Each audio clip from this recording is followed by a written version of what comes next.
mean, modern ethic at its root is basically just that it's modern, which is the style that I cannot help myself but make. I can't do anything but modern.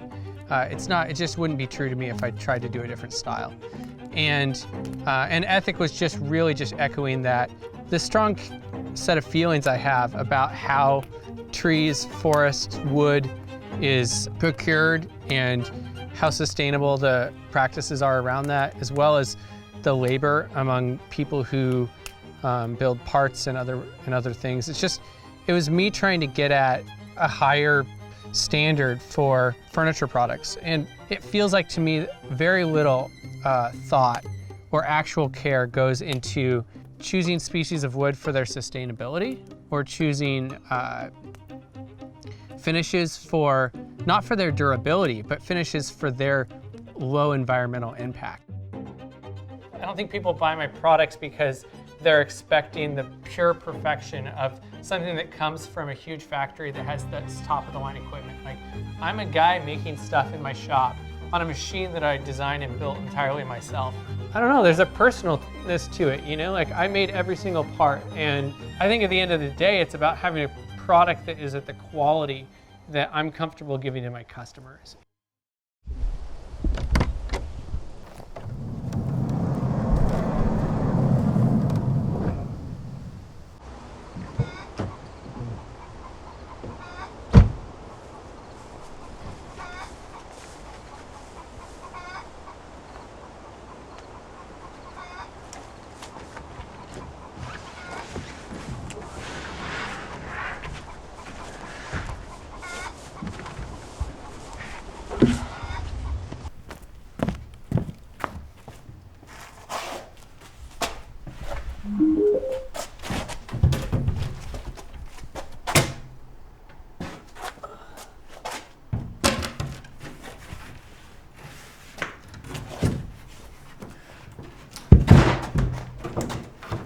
So this is a 3/4 inch plywood that I use that is made down in Oregon, and it uses a soy adhesive, which is great because it's natural based. It uses maple veneer on the faces of it, which is from the Pacific Northwest.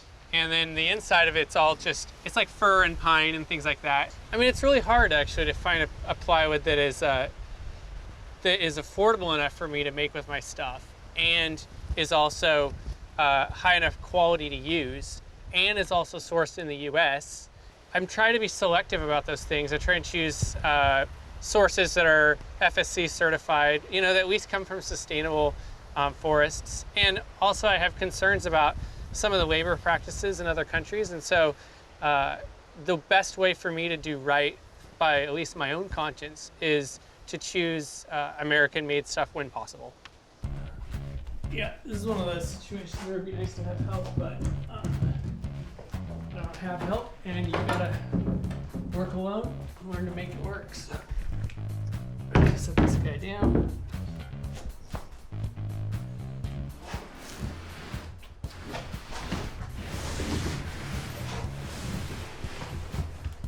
I'm just gonna square this up on the table.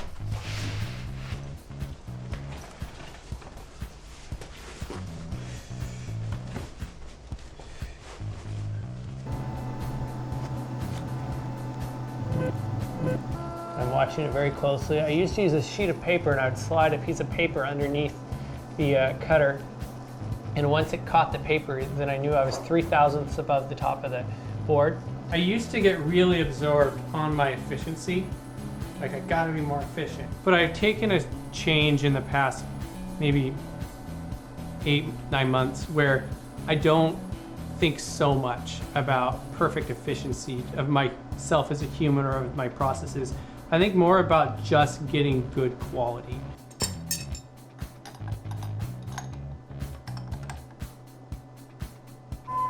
And I always zero off the top of my stock.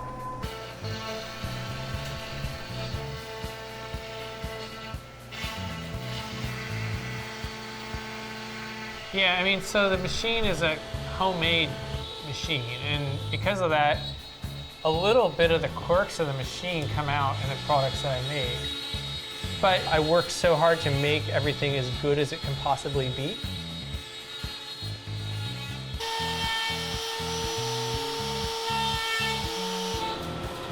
I think people want somebody, like a real person, building their stuff. It's handmade furniture with this like constant pursuit of higher quality. I'm advertising modern Danish style furniture, and I think that people expect a level of perfection that I'm always trying to get towards.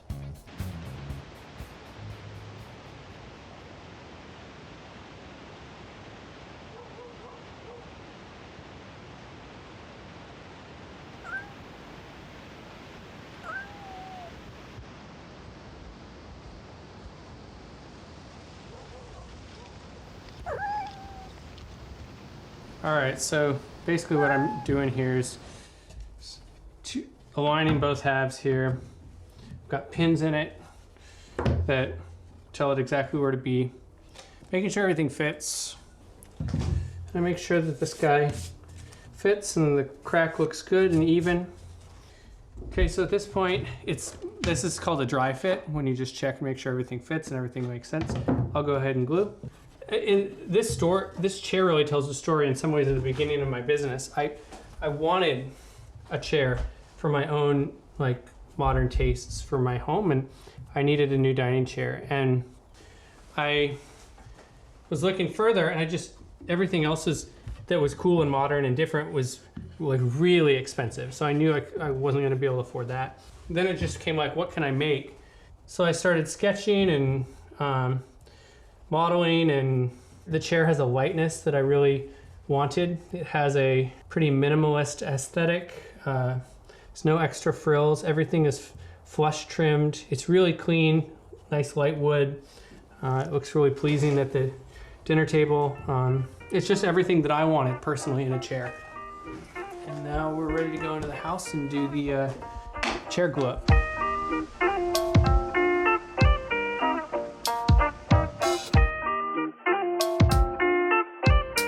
For me, I spend a lot of time thinking about my product.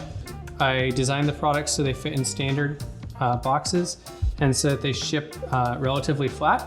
All of that pre-thought means that I can make a product that is more affordable for people, which is something that I care about. I'm in the house here because although I can do this in the shop, and for many reasons I prefer to do it in the shop, a lot of my time is spent sharing childcare responsibilities. And when I do this type of work inside the house, that means that I can be interrupted and I can help with things, and it doesn't just put all that time on my partner. So, I think my ideal customers in many ways is people who feel the same way that I do. That's my ideal customer. It's somebody who cares about modern design and likes to have something different. Also, it's somebody who wants to support a small business that thinks that that's important, that believes that choosing people who are local to them is important for keeping business going from their neighbors. I think that there's a lot of appetite for real quality things that you can count on to last for a long time, and you can be proud of owning, and that have an end of sort of life cycle plan, that this is made out of wood, and the wood glue is soy-based, and this someday will go into the earth from where it came, and I think that is supporting that type of products is important.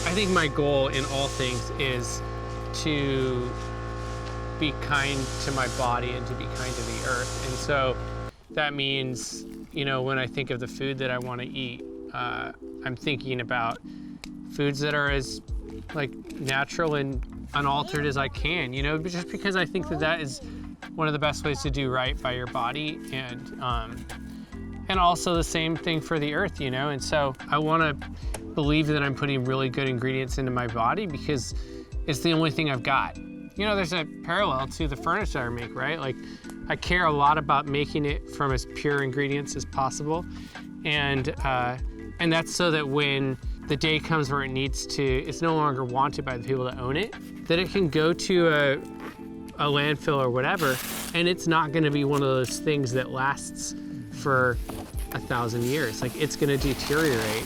I want to use the stuff that is the friendliest possible, you know?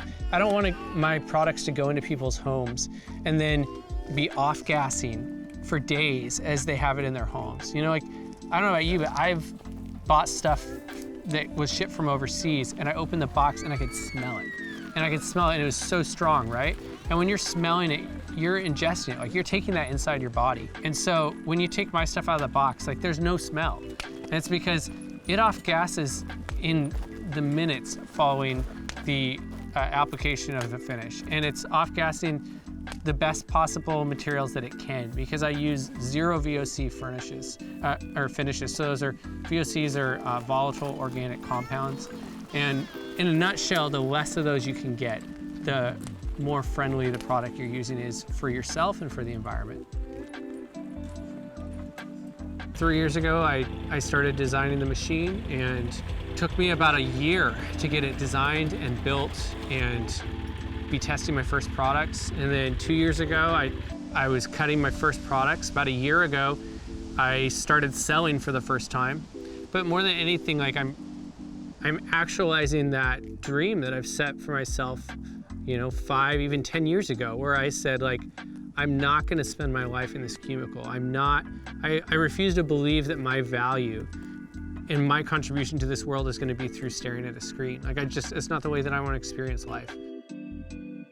That's a long answer to modern ethic is me stating, this is what I make and this is how I make it.